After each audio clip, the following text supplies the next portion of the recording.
봐도 아주 놀랍습니다. 그럼 지금부터 저의 이야기를 시작하도록 하겠습니다. 저는 30대가 될 때까지 연애 한번 해보지 못했어요.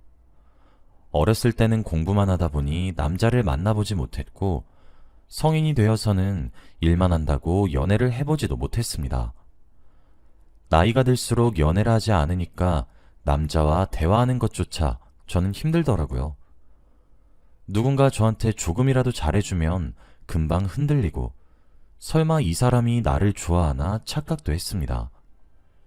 그런데 이런 제가 너무 답답했는지 주위에서 소개를 시켜준다고도 했어요. 하지만 저는 그런 자리가 너무 불편했고 자연스럽게 남자를 사귀고 싶었기에 항상 기회를 쳐냈습니다. 이제 30대가 되니 주위에서 하나둘씩 결혼을 하더라고요. 결혼식에 갈 때마다 친구들이 웨딩드레스를 입고 있는 걸 보면 저도 결혼이 하고 싶어졌습니다. 명절 때 친척들을 만나도 다들 언제 시집 갈 거냐고 물어보는 것도 이젠 지쳤고, 하루빨리 남자를 만나 안정적인 생활을 하고 싶었죠. 그런데 이런 저에게 소연이라는 친구가 한 남자를 소개시켜 주겠다고 했어요. 소연이는 저와 가장 친한 친구입니다. 대학교 때부터 알고 지냈던 사이였는데 서로 직장인이 될 때까지도 꾸준히 연락을 주고받는 사이죠. 수연이가 외국에서 잠깐 살고 있는데 수연이가 한국에 오면 제일 먼저 만나는 사람이 저일 만큼 저희 둘은 정말 각별하고 잘 맞는 친구입니다. 그런데 수연이가 연락이 와서는 저와 너무 잘 맞을 것 같다며 한 남자를 소개받지 않겠냐고 물어보더라고요. 수연이가 외국에 있으니 당연히 외국 남자인 줄 알았고 거절했습니다. 그런데 수연이가 한국 사람이라고 하더라고요. 그 말에 저는 귀를 기울였고 소연이가 하는 말에 집중했습니다. 소연이는 저와 워낙 친하다 보니 저의 성향을 잘 알아요. 그래서 제가 어떤 남자와 잘 맞을지 알 거라고 생각했죠. 원래라면 제가 소개는 잘 받지 않는데 이제 나이가 차기도 했고 하루빨리 결혼을 해야겠다는 생각에 그 남자를 소개받기로 했습니다. 우연히 그 남자가 고향에 가기 위해 이번 주에 한국에 온다고 했고, 그날에 맞춰서 그 남자와 저는 만나기로 했죠. 상대 남자를 만나기 전 너무 떨려서 일상생활이 불가능했어요. 가만히만 있어도 머릿속에는 소개팅 생각만 가득했고, 가서 무슨 말을 해야 할지 미리 생각도 해놨죠. 그러다가 소개팅 날이 되었고, 저와 그 남자는 처음 만났습니다. 그런데 제가 생각했던 것보다 훨씬 잘생기고 성격도 좋더라고요. 매너도 좋으시고 제가 하는 말에 경청도 잘해주셔서 만족한 자리였습니다. 시간이 지날수록 편해지고 대화도 끊임없이 이어지더라고요.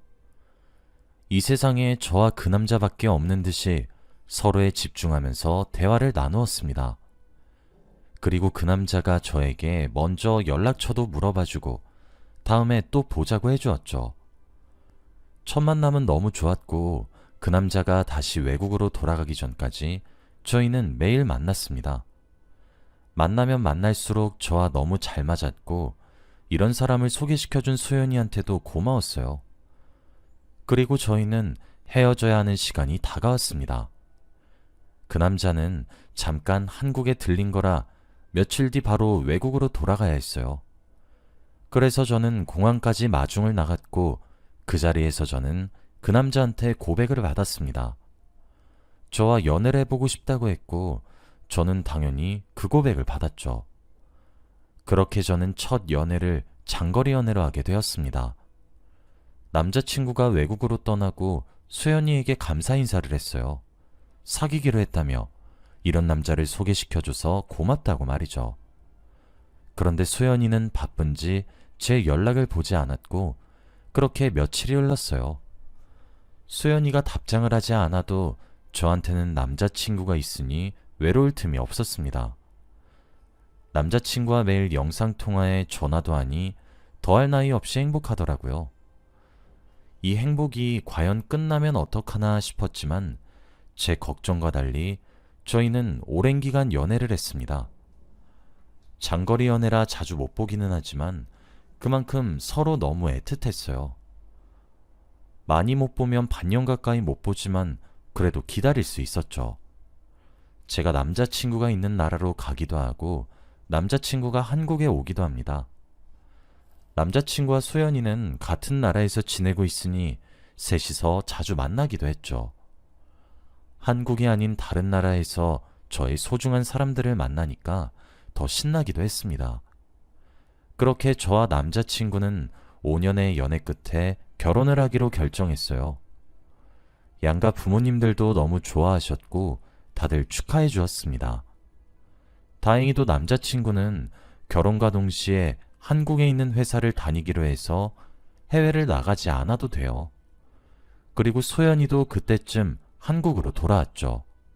저와 남자친구는 부부가 되었고 한국에 와서도 소연이와 셋이서 자주 놀았어요. 그리고 저희는 집도 근처에서 살았습니다. 저희 동네와 소연이의 직장이 멀었는데 소연이가 혼자 있으면 심심하다며 자신의 출근 시간을 감당하면서까지 저희 동네로 와서 살았죠. 그래도 저는 친한 친구가 가까이 있으니 오히려 좋았습니다. 퇴근을 하고 나서 같이 술 한잔할 사람이 있다는 게 얼마나 좋은지 몰라요. 그런데 저는 남편까지 있으니 집에 돌아가고도 싶었죠. 소연이가 술을 먹자며 자주 부르긴 했지만 그 당시 저와 남편은 신혼부부였고 둘만의 시간이 필요했어요. 그래서 소연이의 부름에도 몇 번 나가지 않은 적이 있습니다. 그런데 이런 날이 계속 반복되니 소연이가 많이 외로웠나 봐요. 갑자기 자고 있는데 새벽 3시쯤 소연이한테서 전화가 왔습니다. 혼자서 술을 먹은 건지 혀가 잔뜩 꼬여서는 자신을 좀 데리러 와달라고 했죠. 저는 차를 몰고 소연이를 데리러 갔고 저희 집에서 재웠습니다. 다음날 해장을 해주기 위해서 말이에요. 그런데 소연이가 술이 떡이 된 채로 이불 위에 누워서 이상한 말을 하기 시작했어요. 옆에는 남편이 서 있었고 저희 둘은 소연이가 하는 말에 귀를 기울였죠. 소연이는 혼자서 중얼거렸는데 저는 바로 이해가 되지 않았습니다. 굉장히 충격적인 말이었거든요. 내가 네 남편이랑 사귀었던 사이인 건 넌 꿈에도 모르지? 이게 무슨 말인가요? 소연이와 제 남편이 과거에 사귀었던 사이라뇨. 저는 이 상황이 도저히 납득이 되지 않았고 옆에 서 있는 남편을 쳐다봤습니다. 남편은 동공이 미친 듯이 흔들리고 있었고 저와 눈이 마주쳤죠. 소연이는 이마를 내뱉고 바로 잠이 들었고 남편과 긴 이야기를 나누었습니다. 남편은 오랜 고민 끝에 입을 열기 시작했어요. 그런데 남편이 하는 말은 굉장히 충격적이었어요. 소연이의 말이 사실이라고 합니다. 둘은 해외에 있을 때 만나던 사이였고 약 1년간 연애를 했다고 합니다. 그런데 성격 차이로 남편이 먼저 헤어짐을 고했고 결국 둘은 갈라섰다고 해요. 헤어지고 나서 길에서 우연히 몇 번 만났고 인사하면서 지내다가 결국엔 다시 연락이 닿았다고 합니다. 그런데 둘은 전혀 이성적인 감정 없이 정말 친구 사이로 지내왔다고 해요. 그래서 소연이가 저한테 남편을 소개해 준 것이고요. 남편은 헤어지고 나서 소연이를 한 번도 여자로 본 적이 없다고 했지만 솔직히 아내로서 많이 배신감을 느꼈습니다.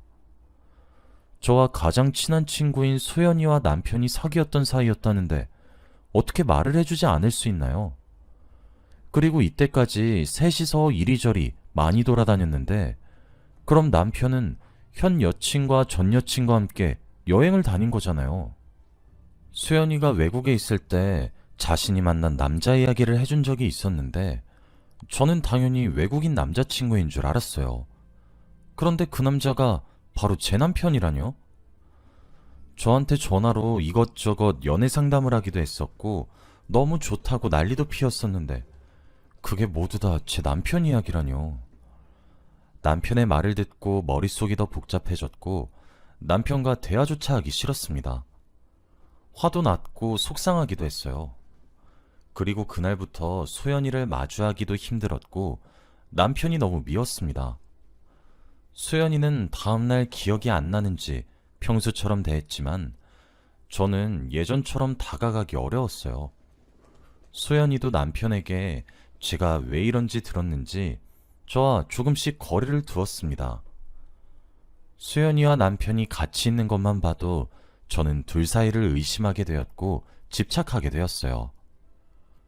아무리 둘이서 이성적인 감정이 없다고는 했지만 제 상식상 헤어졌던 커플이 마냥 친구가 될 순 없다고 생각했거든요.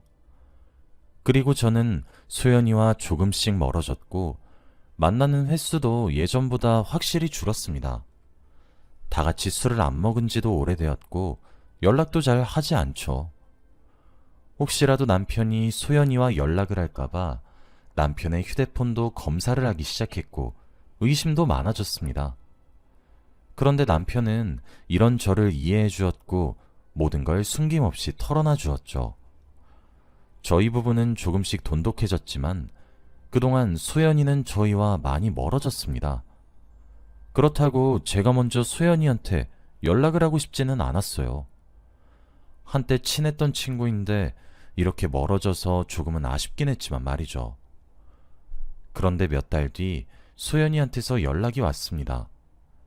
너무 오랜만에 연락이 와서 오히려 놀랐고 저는 아무렇지 않게 대답했죠. 그런데 수연이가 하는 말은 정말 충격적이었습니다. 나 결혼해. 너는 꼭 초대하고 싶어서 이렇게 연락해. 수연이가 남자를 만나는 것도 몰랐는데 갑자기 결혼을 한다고 하니까 너무 놀랐습니다. 제가 그만큼 수연이와 많이 멀어졌었다는 생각에 미안하기도 하더라고요. 그 연락을 빌미로 수연이와 오랜만에 둘이서 만나 수다를 떨었습니다. 수연이와 결혼하는 남자는 외국인이었고 장거리 연애 후 결혼한다고 하더라고요. 연애 기간은 짧았지만 서로 마음이 너무 잘 맞아서 평생 함께하기로 했답니다. 수연이가 드디어 마음 맞는 남자를 만났다는 생각에 너무 기뻤고 결혼을 진심으로 축하를 해줬어요. 수연이가 결혼함과 동시에 저희는 다시 예전의 관계로 돌아왔습니다. 수연이가 결혼을 하니까 남편과 둘이 있어도 전혀 의심을 하지 않게 되었고 단둘이서 연락을 주고받아도 괜찮았어요. 항상 셋이서 만났다면 이젠 수연이 남편까지 넷이서 만나니까 더 재밌었죠. 저희는 부부 동반 모임도 한 달에 한 번은 꼭 가서 재밌게 놀다 왔습니다. 수연이네 남편이 해외에서 일을 해서 한국에 오는 날이면 꼭 저희와 놀았죠. 그만큼 저희 부부는 사이가 좋았고 다시 친해질 수 있었습니다. 그런데 수연이가 저에게 말하지 않은 한 가지 비밀이 있었어요. 바로 혼전 임신을 했던 거였습니다. 저희는 생각보다 배가 너무 빨리 나와서 의아해하고 있었는데 수연이가 다 말해주더라고요. 혼전 임신을 해서 일부러 결혼을 빨리 했다고 말이죠. 솔직히 놀라긴 했지만 그래도 친구가 임신을 한 건 축복이니 옆에서 많이 도와주었습니다. 수연이의 임신 기간에 저는 수연이 집으로 자주 가서 손과 발이 되어 주었죠. 수연이네 남편이 한국에 잘 없으니 제가 많이 도와주었습니다. 그렇게 수연이가 만삭이 되었어요. 출산 예정일이 거의 다 와갔고 저는 그때쯤 아예 수연이네 집에서 살았습니다.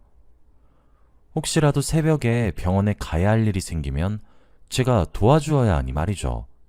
그런데 왠지 모르게 촉이 좋지 않은 채로 잠이 든 날 새벽에 누군가 저를 깨웠어요.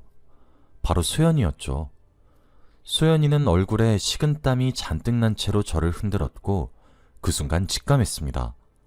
아이가 나오려고 한다고 말이죠. 저는 급하게 병원으로 달려갔고 소연이는 출산을 했습니다. 그리고 소연이가 출산을 하는 동안 소연이 남편에게 연락을 해서 소식을 전달했죠. 한창 정신없이 이리저리 연락을 하고 있는데 그때 수술방 안에서 아기 울음소리가 들렸습니다. 저는 아기 울음소리를 듣고 저도 모르게 눈물이 났어요. 제가 낳은 것도 아닌데 왠지 벅차오르더라고요. 그런데 갑자기 수술방에서 간호사 몇 명이 뛰어나왔다가 다시 뛰어 들어가고를 반복했어요. 분위기가 심상치 않아 보였고 저는 혹시라도 소연이가 위험한 건 아닐까 걱정을 했죠. 그리고 보호자인 저를 불렀습니다. 저는 영문도 모른 채 들어가 소연이를 보았죠. 그런데 소연이는 괜찮았는데 간호사들과 의사 선생님께서 눈치를 보셨습니다. 무언가 망설이고 있는 것 같았죠. 그리고 의사 선생님께서 말씀하셨습니다. 남편분이 외국인 아니신가요? 네, 맞는데요? 그럼 이게 어떻게 된 일인지... 참... 저와 소연이는 멀뚱멀뚱한 눈빛으로 쳐다보고 있었고 그때 간호사분께서 아기를 저희에게 보여주었죠. 그런데 아기의 생김새는 정말 충격적이었습니다.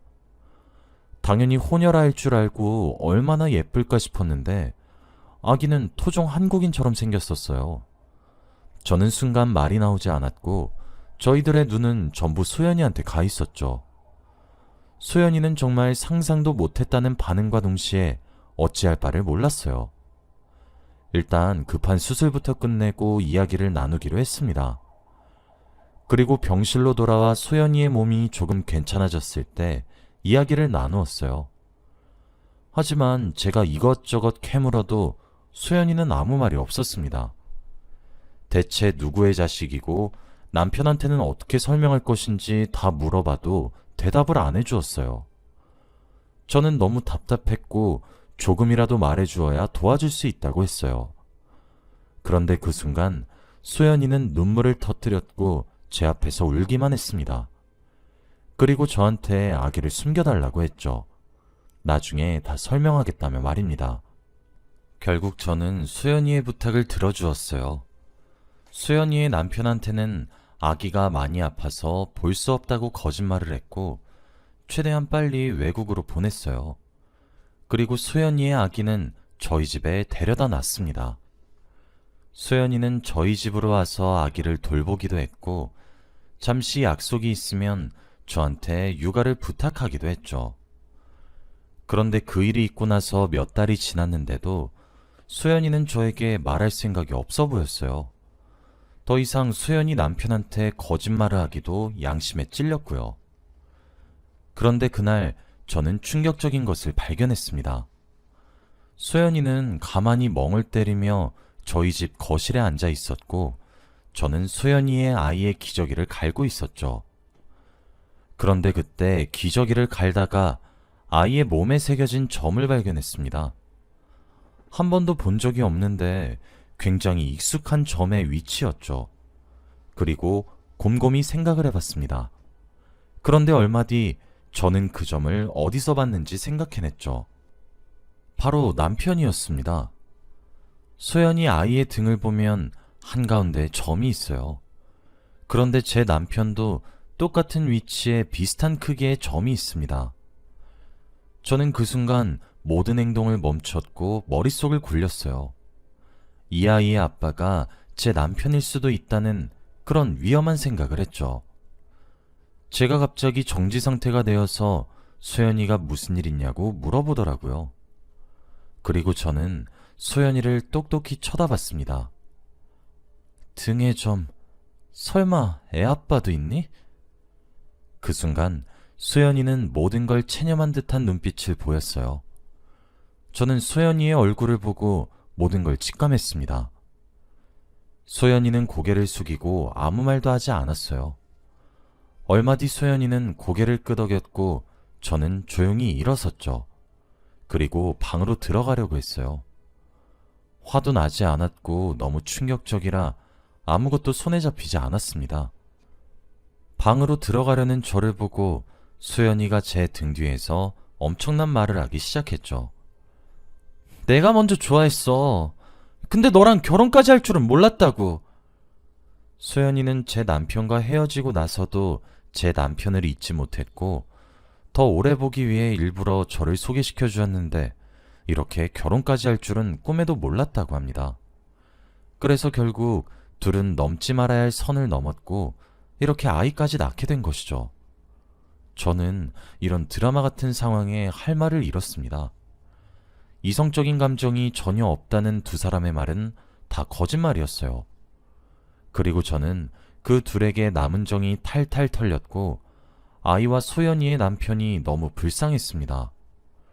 소연이가 저한테 그동안 아이의 비밀에 대해 말해주지 못한 것도 바로 제 남편의 아이였기 때문이었죠. 저는 그 자리에서 바로 소연이의 남편에게 연락을 해 모든 걸 다 알렸어요. 그리고 저는 소연이한테 소금을 뿌렸죠. 당장 꺼지라고 하면서 말입니다. 소연이는 소리를 깍 지르며 저희 집에서 나갔어요. 그날 저녁 모든 소식을 다 들었는지 남편이 급히 집으로 돌아왔어요. 그리고 저는 누워있는 아기를 보여주며 말했죠. 네 아기인 거 알고 있었지? 당신이랑 똑같이 등에 점이 있더라? 이 말을 하니 남편은 바로 제 앞에서 무릎을 꿇었어요. 그리고 두 손을 싹싹 빌며 말했습니다. 여보, 내가 다 잘못했어. 딱 하룻밤의 실수였어. 다신 그럴 일 없을 거야. 어? 제발 한 번만 봐줘. 남편의 말에 저는 헛웃음이 나왔습니다. 어떤 여자가 이 상황을 봐주나요? 제 절친과 불륜을 저지른 것으로도 모자라 아이까지 낳았는데 말입니다. 그 순간 저희 집에 누군가 찾아왔어요. 남편을 지나쳐 현관문으로 가 문을 열었는데 소연이의 남편이 서 있었습니다. 그리고 소연이의 남편 옆에는 소연이가 있었어요. 도망치다가 잡혔는지 꼴이 말이 아니었고 소연이의 남편도 화가 많이 난 것 같더라고요. 그리고 저희는 사자 대면을 했습니다. 소연이네 남편은 제 남편을 지금 당장이라도 한 대 치고 싶어 하는 것 같았지만 저희가 말렸습니다. 그리고 저희 모두 이혼을 하기로 했어요. 당연히 저는 남편한테 위자료는 받을 수 있는 만큼 받을 생각이었죠. 그리고 소연이네 남편도 저와 똑같았습니다. 아이는 어떻게 할지 이야기를 했어요. 그런데 소연이는 당연히 제 남편과 다시 재결합을 할 거라고 예상했나 봐요. 하지만 제 남편의 의견은 소연이와 달랐습니다. 절대 소연이와 부부가 되고 싶지 않다고 딱 잘라 말했거든요. 그 말에 소연이는 많이 상처를 받은 걸로 보였고 저는 통쾌했습니다. 그리고 양육비만 주기적으로 보내는 것으로 했죠. 저희는 다음날 넷이서 다 같이 법원으로 가서 이혼 도장을 찍었습니다. 그리고 소송을 걸어 위자료를 두둑히 받았죠. 저와 소연이네 남편은 상간녀 상간남 소송도 했습니다. 그들이 돈에 허덕이는 삶을 옆에서 바라보는데 얼마나 고소했는지 몰라요. 남편은 두 사람한테 위자료를 줘야 했고 양육비까지 내야 하니 대출을 받아서도 불가능했습니다. 두 사람이 망가져가는 모습이 최고의 복수였어요. 그리고 저는 남편과 갈라서고 더 잘 살아갔습니다. 신경 쓸 것도 없었고 달마다 위자료가 들어오니 얼마나 쏠쏠한지 몰라요. 그들은 결국 스스로의 무덤을 판 것이죠. 앞으로 저는 저를 위해서 살아갈 생각입니다. 역시 연애는 많이 해봐야 하는 게 답인 것 같아요. 여러분은 저 같은 일 겪지 않으셨으면 좋겠어요. 저의 이야기는 여기까지입니다. 들어주셔서 감사합니다.